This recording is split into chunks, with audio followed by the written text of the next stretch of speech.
Brian, first of all, welcome to you as our guest today. Really appreciate that.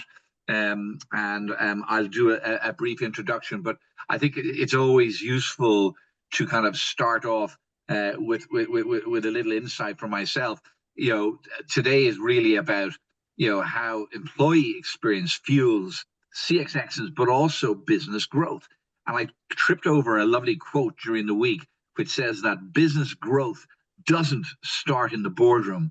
It starts in the break room. I thought that was a really interesting kind of quote to kick us off, it's a nice way to step into that whole space. But before I get into you, Brian, a quick one to you, Louise. Thank you very much again for setting everything up, Louise. We've got great numbers on board as always. Fantastic that it's like, well. And Louise, you're going to kind of keep an eye on questions, and maybe you can identify what some of those would be at the end. We will cover all questions, so just put your questions into chat. We'll capture those at the end, and we'll spend some time addressing those. So let's kick off. Brian, do I call you Dr. Brian? You are a PhD in this whole discipline. So congratulations and welcome to us today. And I know you bring a wealth of knowledge around the whole human behavior. And you're also co-founder and the CEO of Worky.com, and that's spelled WRKY.com. So before we even start, is that probably a good place for people to get in touch with you if they want to after this, straight off the website? Would that be right? Or you're on LinkedIn as well, of course. Yeah, that's correct. Yeah, it's lovely to be here. Thanks. Yeah, so on the website or just LinkedIn, Brian Slattery, you'll find me there. I'll come up on LinkedIn. Brilliant. Well, listen, you kick off and can you share a little bit about yourself? What makes, besides fly fishing, of course, what makes Brian tick? What got you into this whole space? Give us a little intro of that, and then we'll get into the conversation. Okay, sure. Thanks, Michael and Louise, for having me. And it's a pleasure to virtually connect with everybody on this call. So, a little bit about my background, I guess. So I'm a behavioral scientist by trade. I was a lecturer, a researcher and a tenured lecturer in a university in Ireland, in Dublin City University, in a department of psychology. And my focus was on evidence-based practice, understanding the human experience, using data to make decisions for people, with people, to support them, in life, shall we say. And beyond that, then Worky began as a project taking the best practices in people science and data science, understanding that human experience, but applying it in the workplace. We began inside the university, and from there it grew momentum. So taking that science, putting it into sort of a technology product, and it's just gathered momentum, and we are now out into the big bad world, working with clients all over the world now. So that's kind of the story, really. I can go into more detail, obviously, but that's who I am. What makes me tick is helping people, understanding employee experience, and actually now naturally connecting to to CX, the customer experience. Beautiful. I love it. Well, let's kick off. I wanted to kind of get your so everybody has clarity on this. What is EX, employee experience, from your perspective? And before I let you kick off, I came across again this lovely quote a number of years ago where they talk about employee experience being the root system, in a tree that fuels the health and growth of everything. So CX is kind of like the fruit, the stuff you see at the end of the day, but the root itself. So EX is all about the root, and CX is all about the results. It's kind of, for me, it's kind of kicked off. And it's like, wow, that's kind of an interesting thing. What are your views? How do you define EX when you're talking to people? Yeah, that's absolutely it. I think I agree with that sort of analogy or that description. So I think, I'd like to start with this, right? I was thinking about how you approach this, the idea of EX, but for everyone on this call, right, I suppose, in a webinar, your customers are someone else's employees, and your employees may one day be your customers, right? So there's this shared humanity no matter what happens. Wow. So EX and CX are intrinsically linked, because they're both built on a core truth, the reflective, they reflect, like the lived experience. So when we talk about building a great brand or scaling a business, we're talking about people, how they feel, how they're treated, and what they pass on. So why I'm so passionate about helping organizations put science behind how they listen and act on employee feedback is because CX, exactly as you just said, Michael, is the fruit, right, of the labor, the work that goes in, and EX is that root. So for me, and like I'll give you kind of my take on it, right? And I'll give you a technical, maybe a little bit more technical take. But for me, the employee experience is the lived experience of the people inside each one of your businesses, or in your departments, or in your roles, or the teams that you work with. It's how they feel supported, how they feel connected, how meaningful their work is, and whether they feel like they can to thrive, I suppose. It obviously can change week to week, and that's why we think about things regularly. It's not just a once a year thing. I mean, everyone's experience today on this call, depending on whether you're based in St. Lucia or Dubai or in Sweden or Romania or where everybody is, what's going on there, how you've got up this morning, how you had a coffee, that all affects it. So it changes over time, and then there's robust pillars to that as well. We get into that, but that's kind of it. And then I suppose more specifically, or technically, it's just the kind of cumulative effect of every interaction an employee has with their employer, personal, team and social, the organizational dimensions. And it encompasses things like how we feel, how we perform, how we stay engaged. And there's various ways we measure it and so on. But Michael, that's basically how I would describe it, from technical to kind of just more of an overview. And Brian, from your own experience, I mean, you get a sense of the type of people who are on the call today from right across retail, financial, utilities, etc. Is EX practiced differently across sectors? Is there greater burnout, for example, in different sectors? What's your experience in that particular space when you get into the early stages of this discussion? Okay, so that's a fascinating topic. It is definitely different. I think it's different depending on the sector, the business model even. So and this is quite interesting because we work with organizations again across the world, across sectors. And it's only when you get into the likes of a business model and how they indeed focus on, let's say it's focused on revenue growth, it's focused on winning contracts and so on. And the metrics then are skewed slightly differently and it depends on where it kind of like the pay levels and so forth. Like if you are paying somebody maybe more money, you're concerned more about potentially, are they going to stay, right? But in the end of the day, it's the same everywhere, and the business problems are the same, right? This is the interesting thing. And when you present that back to a board, irrespective of the sector, irrespective of like the salary or whatever, all those things, they're like, I can't believe our business model is going to fall down if we don't care about the employee experience here. Our business model is indeed under threat if we don't care about these things, because customers will churn, will lose that contract, So there are different at the surface level. They're definitely treated differently, let's say at a board level or a senior leadership level, because there is different motivations and desires to support people or to consider employee experience. But when you get down to it, it's about fundamentally, when you start to look at the information, you start to look at the business model, you start to talk about people, you realize everyone matters. The employee experience matters. They are going to be your brand ambassador, You know what? It's a really nice way to construct the vision of that, because I usually ask that question about, is it a sector thing? I prefer the business model answer, because we track, Brian, this is something you're probably not aware. We track companies around the world who and how they perform, etc. And it's really interesting. All of those that are in the top of those league tables, they are fixated with customer-centric approaches. And those at the bottom are fixated with the shareholder. It's fascinating. So that to me is kind of like a business model. So you look at, and again, I'm not knocking. I mean, there are some amazing companies out there who are just focused on the shareholders, but do brilliantly well, and they are profitable. And in many cases, they have good service.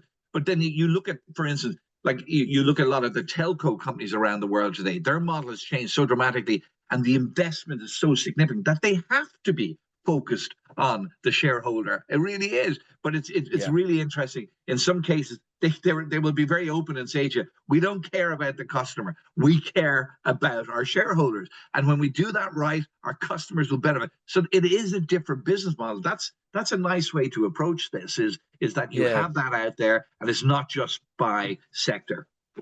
Yeah, I do think that when you get into it and you start talking about the business model and you meet decision makers and so on, then they realize, well, actually, if our people aren't happy, this is going nowhere, you know. And you Yeah. start to, we can tie, and we'll get down to that, I guess, some data together. It tells a very powerful story.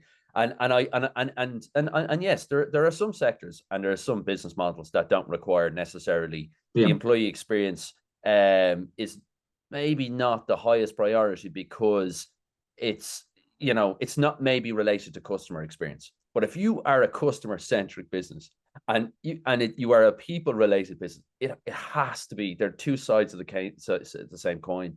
They're totally related, and you'll see higher teams with higher employee experience performing better on their customer Yeah. experience and all those other metrics that the board care about, or Yeah. the team leaders care about, and so forth.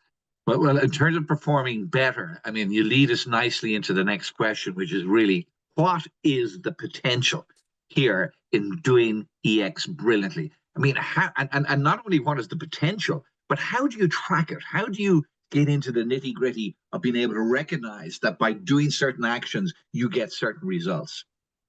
So, okay, so I'll talk about how you measure it, and then I'm going to talk about maybe the story of how we got into this, and I'll give you some concrete examples too, right? So, firstly, I'll just give you our approach to it at Worky, right? So my background again is understanding the gestalt, the whole human experience. So if I ask about you, about how you get on and work, I'm thinking about you personally, I'm thinking about you socially, and I'm thinking about you in an organization, right? So when we go in and we look at, let's say, how we measure it, we look at we have kind of different indices. So a personal index like motivation, productivity, well-being.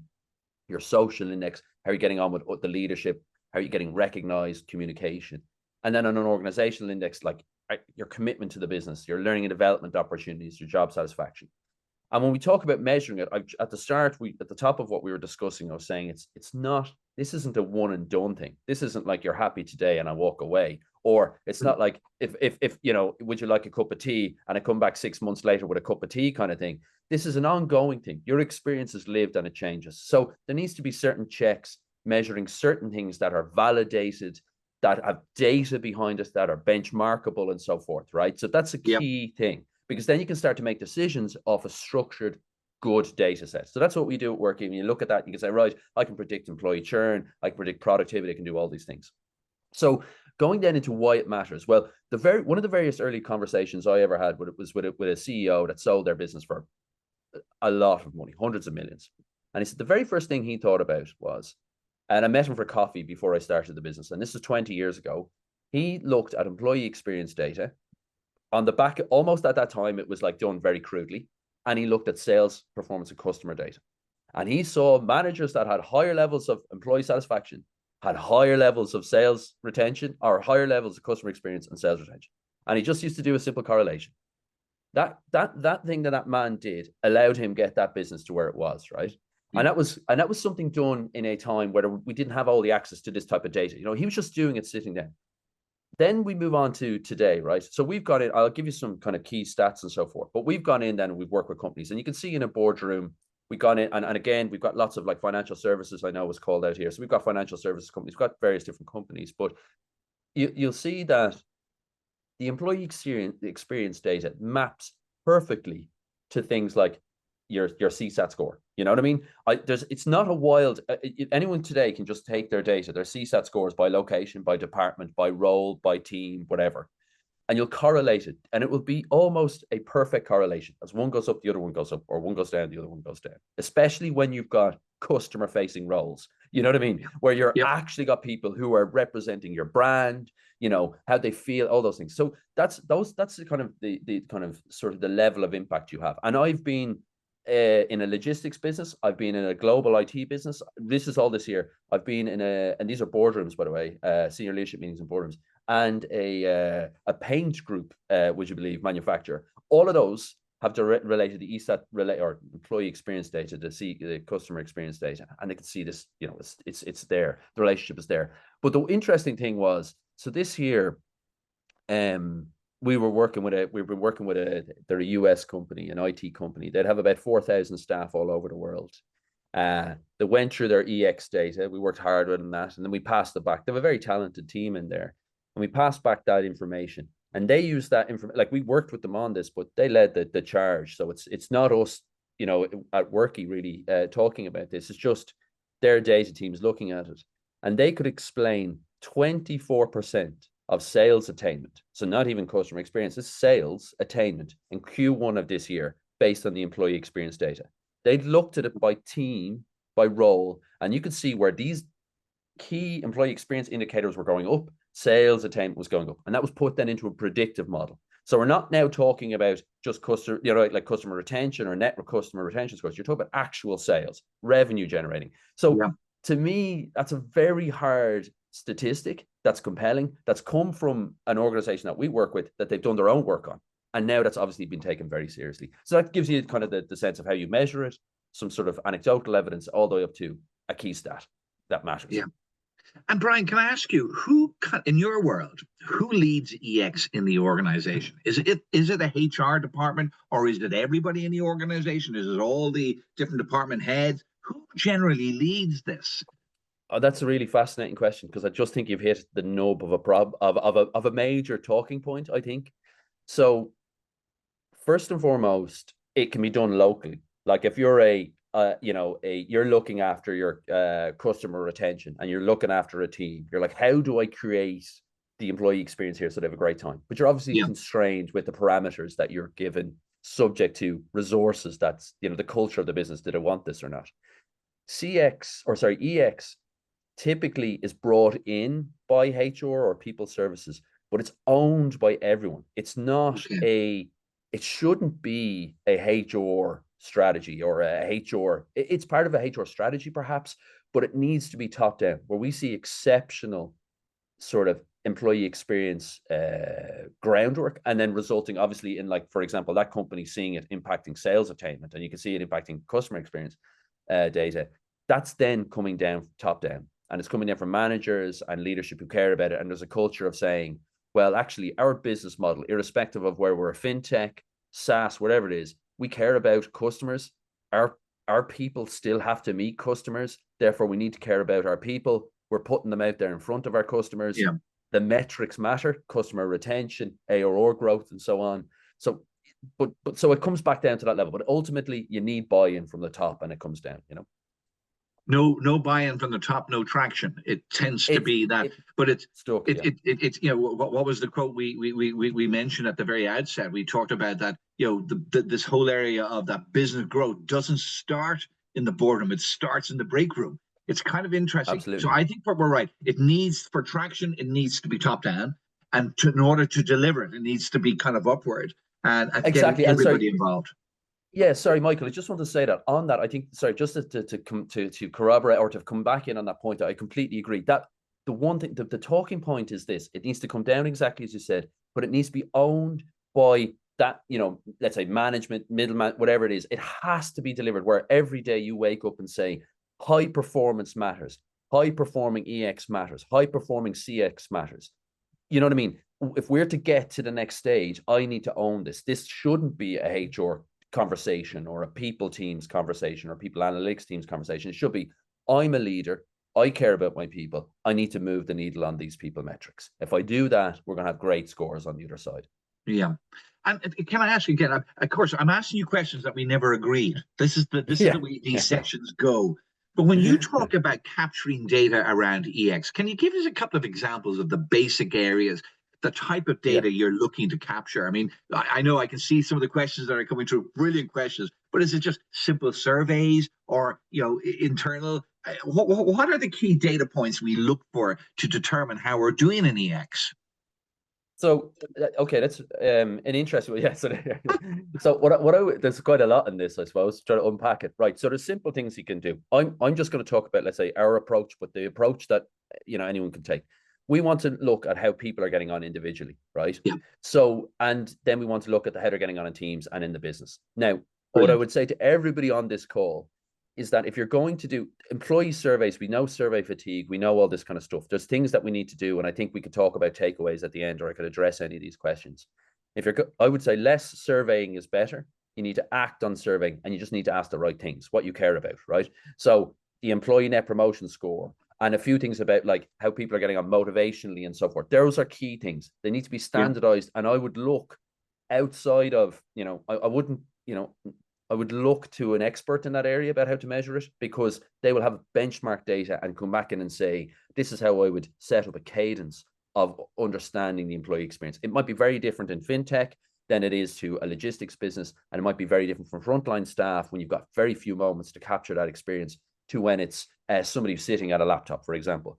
So those are just sort of the things that we'd ask people. Yeah. And I would always say, if you're talking about experience, you need to ask people. I would never make an assumption about my customers without really getting to know, to speak to my customers, because you're going to go down the wrong path necessarily. You can't just rely on other data. You need to actually speak to people to go, this is actually what they care about. And you can use other data then to corroborate the story. So for employees, you need to ask them about the experience, and then you can use other data. For example, you can use some quantitative data, like how long are people staying in our business? If we've got people churning out every 6 months, right, and they're meeting customers, we have a problem. I'll give you one really good example. We had a company that we worked with, hospitality business, their frontline staff. They didn't realize that everyone in that business who was meeting their customers, like so the people coming in to book a restaurant table and so forth and sit down, were actually those people in the business only 3-4 months. That's where they were staffed. We could tell them, you know what I mean, that your earliest people representing your brand, they're just in the door, that might know the culture, possibly aren't the ones there. So those are kind of the things. So that's how I would measure it. And you can use some quantitative other data, like how long people tenure, churn for an area. Those are other things you could tie together and go, if these are all dragging or lagging, we've got issues, Amazing. And here's something too that kind of crops up in my mind. EX is kind of in our control. We own EX as organizations, whereas CX is kind of more reactive, and therefore lots of different challenges are faced. When you have that in mind, how does EX therefore feed CX excellence? What are your thoughts there? How do we connect that, the inside out approach? How do you do that? So yeah, that's a great question. Like I think look, you can shape the tools, you can shape training, leadership, and the emotional environment, employees, operate in, right? Those are things, they are controllables, as you said. This is a controllable. You can't control the weather, customer mood, or, whatever, all this sort of stuff, right? So I think what you can do is make sure that, your people, the people that are representing, like turning from good to great, or turning EX and feeding it into CX excellence, is making sure people are consistent, they're resilient, they're aligned to what you want. So you've got a CX framework, right? And we could, and I know you guys have a framework and we talk about that, but that's the frame. How do we get from A to B? What are we doing on a day-to-day basis to get those behaviors into this model, for example? And a really good example is we're in conversations with one of the world's largest sporting organizations and they talk about high performance all the time. And they're like, on the pitch, or when you meet somebody, it's all about those inches. It's all about those small things that matter, that you do every day, that feed into this bigger picture. If we want to get the 3 points from a match, or if we want to, get a decision for us, I need to know that all of the people are moving the right way. And I'll just give you one example, by the way, in this, right? And I think this is something that always sticks out to me. And forgive me, everybody on the call, for being a bit nerdy for 1 second, but I am an academic at heart behind it all. First impressions matter, right? So if you look at the research in cognitive psychology, first impressions stick with you, okay? If you present yourself in a way, it has a very long lasting effect that is hard to change, right? So it's a particular effect, right? Really difficult to change. If I want my CX to be exceptional, and I have a frontline workforce, or I have a customer facing role, my EX has to be perfect. So on any given day, when I can't control what's going on for the individual, I'm putting them in the best position, the best place forward to represent my brand, my sale, my part perfectly. Notwithstanding that over the course of a year, there'll be change in that person. But on any given day, they're in their best place to feed that CX, to feed that. That's what you do. That's the responsibility we all have in this call. It's to go, how do I get my team or my people into a position whereby if I get the EX right, CX is going to happen. We've got the framework. I need to get this right. And you've got great people doing great things. So first impressions matter. It always comes back to when I started out in life and I meet people, you've got to make a good first impression, and that sticks. If you get that right, it impacts in your CX. If I was to do it, like get my EX right, you make a good first impression, you train it up. And that's a really clear example of getting onto a call and making an impression, being, nice, representing a brand and so forth. Those are matters. So that's kind of the things I would be thinking about, No, that's brilliant, Brian. And just so you're aware, we are getting some amazing questions. And again, everybody, keep those questions coming. We will tackle those at the end. So keep them coming. Absolutely superb. I'm loving them. I'd love to jump into them, but let's keep this going, and we'll capture that at the end. Brian, you mentioned about the CX framework. You're right. So we have created an EX framework, and it was based on literally millions of voice of the customer surveys. We looked at what were the key drivers in all of that, and we came up with the CX framework, where everybody who's on this call today are predominantly graduates or learners at the moment within our group, so they would be familiar with it. But I mean, I share that with you during the week, and you talk about each of those. I want to kind of get your feedback, because when I look at it, let's just talk about a couple of those. We have, for instance, the key one has always been "I trust you," and that's about how an organization creates trust with me, the employee, and my colleagues, etc. And we've always felt that that's probably the most important driver. And for us, therefore, it's crucial that the managers can be trusted and that the managers trust me. It's phenomenal. Any thoughts about that as being a lead driver? Do you see that in the work that you do? Yeah, we see that in the work that we do. Like trust is foundational to everything. If you're building like CX and EX, again, to go back to the start, it's fundamentally a human. We're talking about people with people, right? Everything is built on rapport. We set up a relationship, it's about trust. For me, that's the cornerstone of everything. If somebody, if you can get that trust right, get it aligned, you're starting off to an exceptional place. So for me, like that EX model, like the trust me thing, is really important, and it completely feeds the CX thing. If you have somebody that is put in the best position possible, they're an upstanding person, they're representing your company really well, they go and speak to a company, they bring those values through, then that's a winner. Yeah. And the second one, I won't go through them all, but the second one is probably for me the most impactful, not the most important, but the most impactful, which is all about me. And that's all about how do you treat me as an employee, as an individual, and how do you understand my specific needs? And really, it's about getting to know personally each individual and how they work within teams, etc. Is that an area that's very rich in your world? Yeah, it is, exactly. So look, I completely agree. So like again, if we just take it as a relationship, sort of overarching relationship conversation here, I think trust, and the second thing is me is really, and like who I am, I can identify with you, is the next key thing. So we could have a relationship or a rapport, like cornerstone, and the trust and me are the two biggest ingredients there. And you see that coming out, like if we collect, so for us, millions of data points coming through.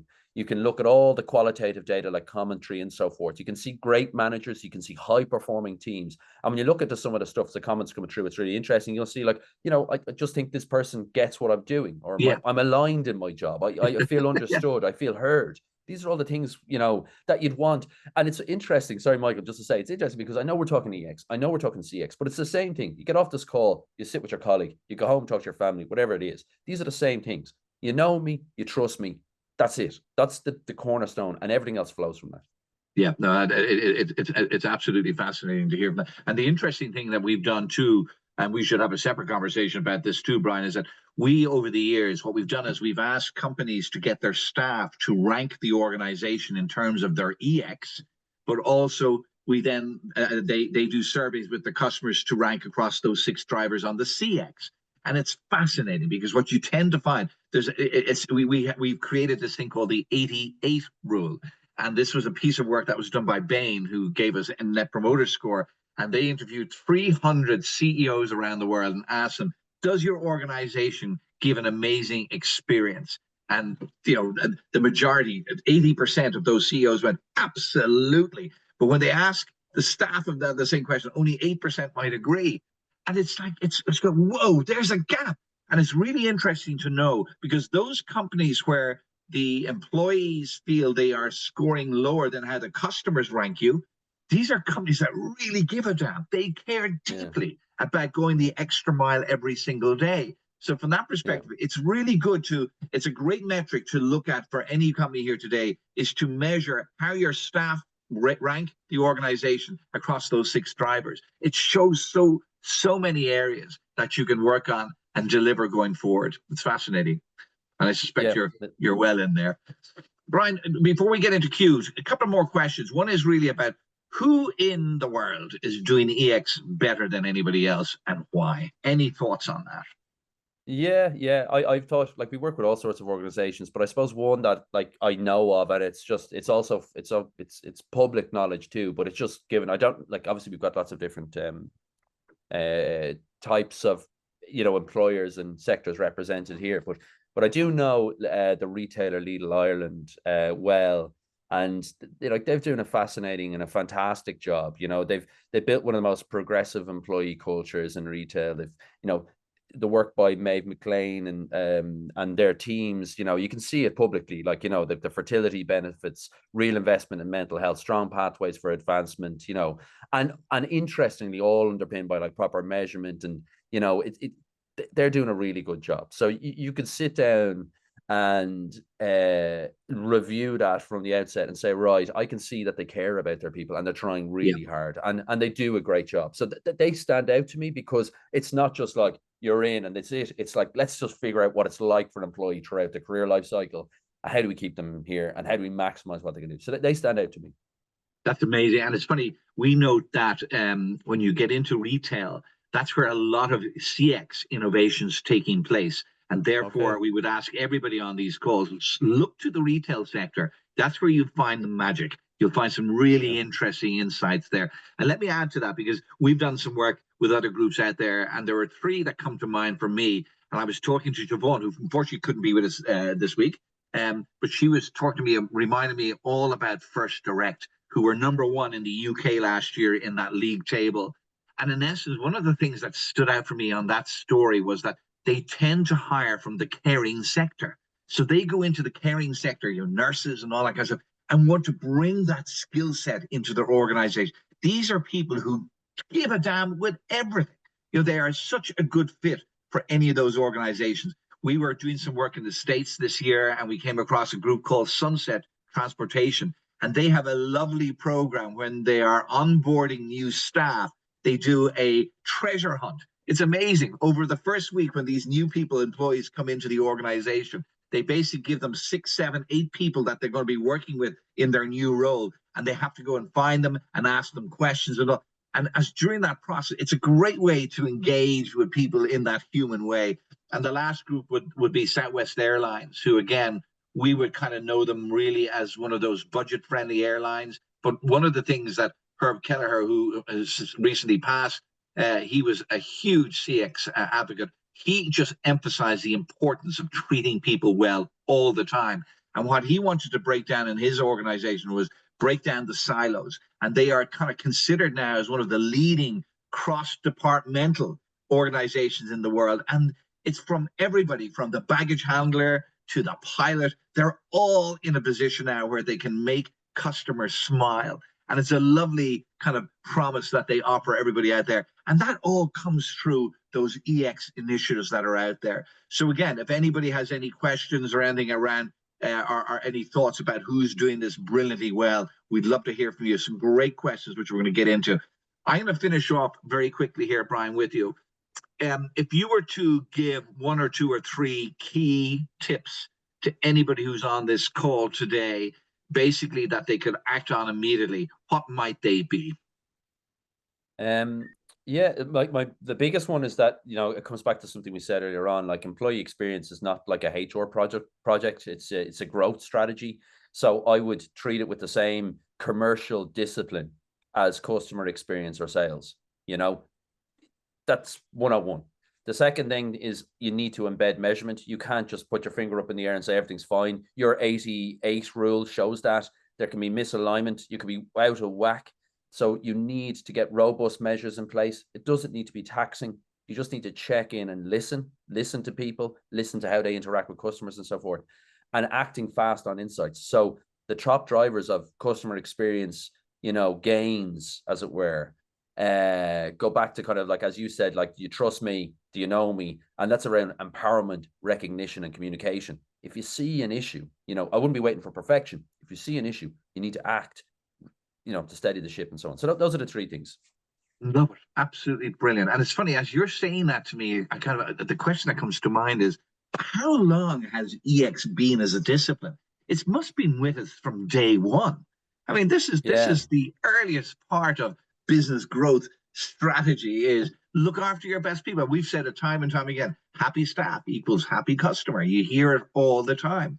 If you, I'll just give you this, and it's interesting because if you're a sole trader, right, you're working by yourself, you know that you've got to go out and represent yourself and your business every day, and your only EX concern is your CX. Your CX and EX team are the same thing, right?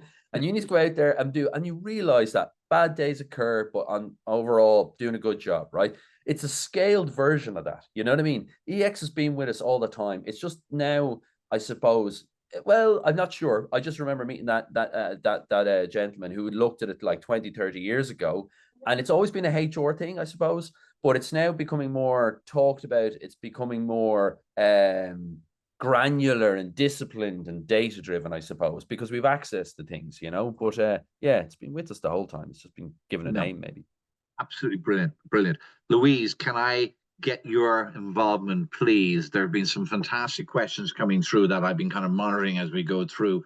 Are there any standouts there that you think we should try and address? Any thoughts from you? Yeah, so Siegfried is wondering, based on your research and experience in EX, what have been the most surprising or eye-opening insights that challenged your initial assumptions? Oh wow, Secret, that's a great question. Um, Yeah. I think not. I don't. Okay. I think everyone has a hunch, and on the surface. So when you look at some information, everyone will have a hunch anecdotally, right? So we're all on the call. Imagine we're all in a team. We'll all think that we know something's going on, and it doesn't matter how big the team is. It could be 100 people or 2 people. You always seem to you believe you know what's going on for somebody else till you look into the information. You go, I didn't have a clue. And sometimes that's a surprising thing. You could have a very small team and not know what's going on. And the second thing, Secret, is you might be sitting down with a hunch saying, okay, we have a learning and development issue here. And then you look at the data a bit more and you go, well, it's not a learning issue, you know, and this happens a lot in companies. It's a development issue. We're not, let's say, promoting people, you know, we're not bringing them on. So things have come out that you're like, wow, we've put, like, you can see budgets are thrown at things in organizations. You can see there's a huge momentum shift or a want for things to occur. And you look at the data and you dig into it a bit more and you're like, actually, like, this is a very practical thing here. It's about development as opposed to learning. Or another example, Siegfried, was, I'll just give you concrete examples, but you know, you might have people who are on Zoom meetings all day and then they're like, we've got a burnout issue. Let's get a well-being, for example. Let's get a well-being initiative in place here. And you're like, it's not a this isn't, burnout is intrinsically related to well-being and burnout, I suppose, or job stress, workload. So you're like, this is actually a workload issue. Everyone here is on Zoom all day and they're catching up at night. And now they're overworked. You have to pay them more and they're not doing what they're supposed to be doing in their job. And that's like one of their surprising findings we've had. You know, these are the things that come out when you Yeah. start to listen to people. You look at the data and you go, it's not what you think it was at first. So a couple of examples. That's fascinating. A couple of easy ones. I see Paul Hogan has come in with a question here. Is an employee survey done twice a year a good way to measure EX?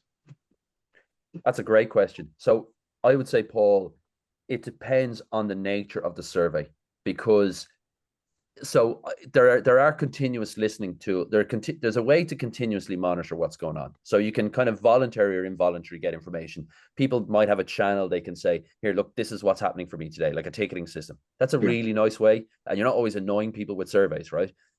If you do your survey, so Paul, come back to your question. If you have a good survey, it's structured well, the questions are useful, and what I mean is validated and reliable. Twice a year can be appropriate if you get good buy-in and you get a sense check on what's going on. And the other thing I should say there, Paul, and to everyone, is you need to act on the feedback. So if Yeah. your bandwidth is only to do 2 a year, and your bandwidth means that every 6 months you hear something and you fix it, once people see you're fixing something, they will always do that, you know, biannual survey or whatever it is. So that I know that you have to get into the granularity. You need to look at the questions. You need to see if they're reliable. Are they Yeah. benchmarkable? Are they a standardized data set? If they're all yes, then twice a year is okay.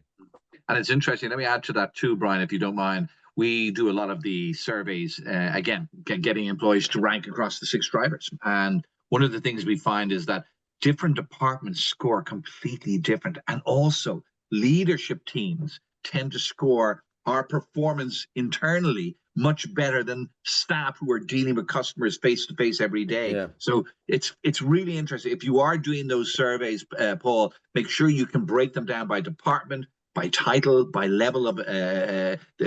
You'll find some really interesting differences there. And again, you'll find it across B2B will be different to B2C. So we've noted that over time. Louise, any other? I think. Sorry, Michael. Sorry on that, Michael. As to come in, I completely agree. And Paul, one thing would be that if there is a difference, then so let's just say 95% of the organization isn't in a good place. You would then be thinking about what are the scores on the particular aspects for that department or that team that we spotted were differently, and you might ask them a question. You might enrich the data, follow up with those particular people. Just to add on there, Michael. Yeah, totally agree. Great. Louise, any other cracking questions that you'd like to address? Tariro asks, how do we incorporate the feedback or analytics and reach optimization of the data we receive post-survey? Okay, that's a fascinating question. It depends, right? So how do you do it? Could be a technical problem, it could be a cultural problem. I don't know the context here, but ultimately you need to get the data. It can be just done as a PDF. You need to get the data, and you need to have you need to look at what's come out of that. You need to sit down and just look at it, and then you need to be able to act on it. And that might seem, because workplaces are so different, right? There might be a methodology. If you might be in a workplace whereby there's already a channel to provide the feedback. You've been given half an hour on a Friday to talk to the team about the survey results, or you have a Slack or a Teams channel where you can talk about things, or it might be a culture where you just don't have a chance. Like there's some companies whereby it's like they walk in, they're on a factory floor, they have 5 minutes with a team leader once a quarter or whatever it is, and they have a quick chat. So I don't know, but that's ultimately there's processes there and so on. The best way to do it without a shadow of a doubt is, irrespective of the technology, the communication way or whatever, is to get your hands on the data, read it honestly, and then talk back to your people about what we call, by the way, is it's almost like a identify something that's feasible and practical, right? That you can do, acknowledge everything, but identify something that's feasible and practical that you can do. And that's the best thing to do. Love it. Any others there, Louise? Chinilo asks, in most organizations, EX seems to be championed by HR. How should the CX team align with HR to drive this without looking like we are taking EX away from them? Yeah, that's a great question. So it's always the political hot potatoes. So what I would be thinking there is, you can do it locally on your team. You've got probably a CX framework, and you can look internally to your team anyway and say, well, what do we need to do here? Like for me, EX is absolutely a fundamental thing for the CX team to have a say in, right? And if you've got those drivers there on your CX side, you can think about the EX, what EX might inform that. And I think that's a conversation with HR saying, this is a strategic pillar for us. We'd like to be, broaching that in a sensitive way. We'd like to have we'd like to speak to you about this fundamentally. Like that's what it is. You'll know the politics of the organization there and how people get on and so on. But it's almost like we'd like to broach the conversation to just discuss the EX framework and how it feeds into this, because we need to take this really serious. We think it's a really serious thing for us. And I have a feeling that they'll be delighted. Most EX people and HR and in EX are like, they want ownership. They want somebody else to own or to be involved in it. So I think that's how I'd approach it. Yeah, can I add to that too, Brian? I came across a lovely quote recently in a conversation with a client on the financial services side, and they had said to me at the time, like, what is the difference between customer service, and I'm making the point through this quote, and customer experience? And we talked about the specifics later, but one of the things that stood out was that customer service is actually a department in most organizations. Customer experience is not, and it's funny. Customer experience, getting in touch with HR, to me is, you need to get in touch with every other department, not just HR. Yeah, that's the role of a CX director in today's world. You have to be a diplomat. You have to be able to go in and talk to all of the different departments and get them to work together. That's your core skill. It's quite a lonely world out there when you're doing that every day. So I wouldn't feel any guilt whatsoever that you are taking over the HR role. It's really the role of any CX personality to make sure that all of the different departments, and you're challenging them and you're working with them and you're helping them. Don't be too concerned about that, would be my view. Sorry, Louise, anything else to add to that? Eric asks, one of the quantitative measures to gauge EX is looking at employee tenure or turnover. What other quantitative measures could also be looked at to get an idea of EX? Wow, great question. Well, yeah, that's a great question. So it depends. Like there could be performance goals inside the organization. You know, anything that shows individuals are interested and motivated. So it depends, right? There could be performance metrics. There could be promotion. What would you call it? Paths to promotion and speed to promotion. You know, those are kind of some of the things that speak off the top of my head. You then can come down to like it depends, like obviously indirect measures, like on let's just say your CX team or sales or whatever it is you're looking for EX, what are they measured by? So I'll just take sales for example, because the sales attainment is a good one. Like sales attainment there, the quantitative outcome when you do it there is the level of sales attainment, and that particular company I was speaking to earlier on related, modeled and predicted, like they had this was a serious project that they did, related EX and predicted it to sales attainment. So that sales attainment became a quantitative measure of EX performance in a kind of roundabout way. But those are things just immediately, because it's what people metrics you can have visibility on. I can come back to that though and think more on that as well. Yeah, and to me, I agree with you, Brian. I think the longevity is there's a real cost benefit in there. You're not rehiring, and you're getting highly skilled people who can address issues, etc. One of the things that I've always tripped over, HR in the early days was an amazing discipline to work in, and it's become quite a legal discipline now. I mean, it's more about hiring and firing than it is about getting your staff to do things they never dreamt possible. And that to me is a big change in that world. And if, as a CX person, being able to help and guide HR people to find a metric that allows you to monitor, are your staff doing things they never dreamt possible? Because that's just such a rich answer if you can put that in play. By the way, I see a wonderful question here from Valerie Whelan. Valerie, I love this one. Brian, any advice on creating colleague personas?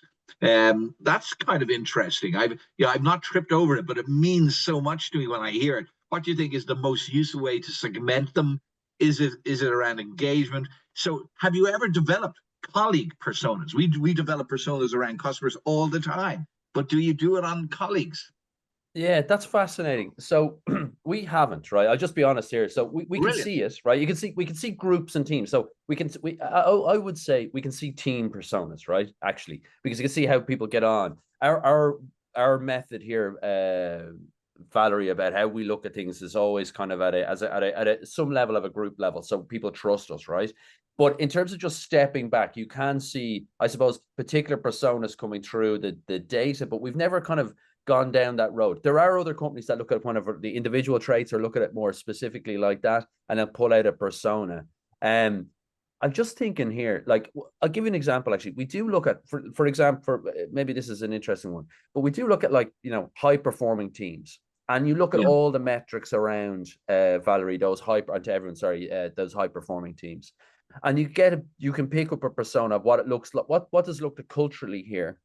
What does it look like for this business to be a player or a type of group persona that's exceptional? And that comes down to levels of communication, productivity, well-being, and all of those together give us a blueprint of what it looks like for this particular business to have something working really well. I hope that addresses your question, Valerie, to some extent. It's a great question, Valerie, and it's something that we've often broken down, not by individual persona, but by title, by levels of experience. So the leadership team need to be engaged in this way. It's fine. Like, it's simple things like, don't ever give them a full-blown report, just give them a summary, those type of things. But we never got down to, Mary is 45 years of age. She'd been working here for 22 years, and she did. That's brilliant, because there's so many things there. I said at the outset that we have control over EX rather than the CX, but do we? That's actually, when you start thinking about some of the challenges we have in organizations today, there are challenges. And I don't think you're going to find one department, although we do know that in certain companies, those you often trip over contagious negative behavior in different departments. And that can be a very, very negative impact on business. And it's the opposite applies. When there's a positive atmosphere within a department, it is fantastic. It's the only place you want to work, because everybody shares with each other, and it becomes contagious. So I think that's great exercise, Valerie. It might be something that would be worth doing a little bit deeper. Any others there, Louise, that are I've lost track of all the questions, so I'm going to go back to you. Anything else that stood out? Farzana asks, is there a direct relationship between EX and a company's intrinsic strategic value? Oh, interesting. So I'd love to know a little bit more about a company's intrinsic strategic value, but what I do know is there's a direct relationship with EX across multiple measures that you would look at in a company, whatever they, in terms of like strategic goals, strategic focus, priorities, values, and then some of the quantitative outcomes we've discussed already. Like we can see it in sales, we can see it in CX, So I do know that. And that obviously an inherent strategic value is where you're going. It's not today, it's where you're going in the future. If your EX is aligned with your CX plan or the bigger growth plans, and everyone comes with you, then there is a relationship there. And actually, just as an example of that, we spoke with a company, spoke at a senior leadership level. Their CEO sat down. They have a 3-year, 5-year plan, and they're in a logistics business, a high volume contract, like hard business, and their EX strategy is now baked into that because they see it as feeding into their business strategy going forward. In their business model and so on. Any others there, Louise? Yeah, I'm just having a look. Eric asks as well, what in your view is the difference between employee experience and employee engagement? Oh, wow. That's a good one. So I think, there's a lot of, let's just say when you're talking about, those words can be used interchangeably, and a lot of people do, right? That's the truth. But if I was to be, the employee experience is more holistic for me. Engagement can speak to, an energized focus, and it can be, discrete. Is it now, or is it, in a general terms? But the employee experience captures anything that engagement is, for me, is part of that. So that's how I would look at those. Because there's other things outside of engagement, right? Engagement might work fine, but my experience might be something to do with well-being, and that's a different thing, if that makes sense. But I'm engaged here in this workplace. I want to be here, and so forth. Very good. So Shahid says, where should the line between HR and CX or EX ownership be? Should we be treating employee experience as a CX function? And do you believe there's value in creating a separate CX and EX department that's more aligned with customer outcomes than traditional HR goals? Yeah, I think that's fascinating. I think that's a conversation that's happening everywhere. So Michael was talking earlier on about how HR maybe has evolved and there's more legal things now. If you look to very progressive organizations, a lot of them will have specific EX departments, that are, or EX roles within a department, within a maybe people at services department, because they know it's a key driver of business outcomes and business growth and so forth. So like there's a recognition there, and I do think there's a line, like a CX team for me should, if it's just not the culture of the business to care about EX, a CX team locally should be sitting down and saying, how do I make my people turn up every day as high performers? How do I facilitate this team to be cared for and loved, or whatever the words you want to use, so they go out and act and behave and represent the company and drive those CX metrics we care about. But it should be, going back to an earlier, somebody else earlier on had said, I want to talk about EX. Should a CX team speak to EX? I think those, to the HR department about it, I think there's a natural conversation internally about who owns this responsibility. It's ultimately it's everyone's responsibility, right? I mean, it's, if you're a manager, you manage. I can't, it's not owned by somebody else. It is a thing. And I think there it's just a question of seeing what's appropriate for the organization, seeing what you can drive, and then either there's a local control that you could do, and then maybe it's driven somewhere else. But there is probably value in definitely value strategic value in EX and CX teams meeting up, just sharing notes, swapping research, you know what I mean? And saying, if we improve this in EX, would this be a CX driver? I've actually got an email in my inbox there today from a US company who want to intrinsically look at EX and CX together. Those are the metrics they've asked us to put together for them. And that's come from a EX and a CX department working together. Wow, brilliant. And Louise, is there one more there? I'm conscious of time. We've gone a little over on time, and everybody is still with us, which is fantastic. Any final thought or question there that we can address? Yeah, Islam says, sometimes I see that some companies don't launch initiatives to increase employee loyalty. For example, if someone works in the automotive industry, why doesn't the company give him special car discounts or free registration or any other perks related? It's a good observation. Sometimes it's just low-hanging fruit. I mean, honestly, it goes back to the 80-8 rule. You know, sometimes at senior leadership, people think everything is fantastic, and you go down and have the conversation. You're like, no, this is completely different on the ground, right? So, I've witnessed that as well. We've had those conversations. You know, it isn't always great. You know, but when people start measuring it, when people, it doesn't even have to be a massive big undertaking. It's just the minute you start listening to people with some sort of concerted effort, you begin to get data. And if you act on the data, you can kind of see, right, there's a misalignment here. If it's an automotive industry, there's probably some low-hanging fruit here that we could support people with, fintech or whatever the case may be, that will align to the needs of our, employee base, that would drive better business performance. That's, we've tripped over this too in our lifetime, that a lot of times when businesses offer employees special benefits, etc., it sometimes can look like a bribe to keep them, and it's like, you lock them in for longer. It's like, and that happens a lot in the financial services space. They get special rates and all that kind of stuff, and you can lose those if you move. And it's like, ooh, is that a threat?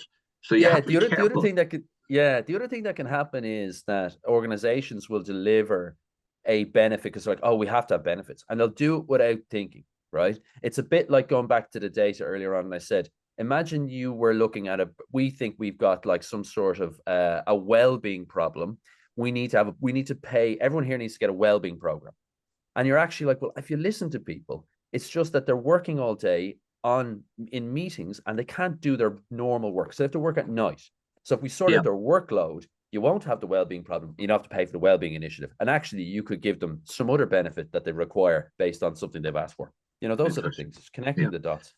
And Brian, we're going to tidy up here very quickly. People may want to get in touch with you directly. What is the best way for them to get in touch with you? Just remind them again, if you wouldn't mind. Yeah, just search for me on LinkedIn. You'll get me there. You can message me. So Brian Slattery, you'll find me LinkedIn. So that's it.